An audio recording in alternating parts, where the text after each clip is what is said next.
അനിയത്തിയുമെത്തി award ചടങ്ങൊക്കെ കാണാനായിട്ട്.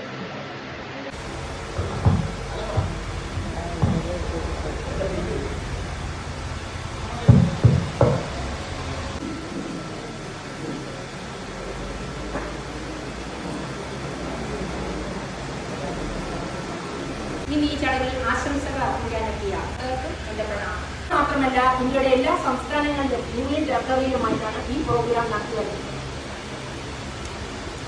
August 12 കലാകാരികളും രാഷ്ട്രീയ സാമൂഹ്യ സാംസ്കാരിക മേഖലയിലുള്ളവർ വിദ്യാഭ്യാസ വിദ്യാഭ്യാസ അടുത്ത വർഷം ഭാരത് ക്ഷേത്രമാണ് 25 വർഷമാണ്.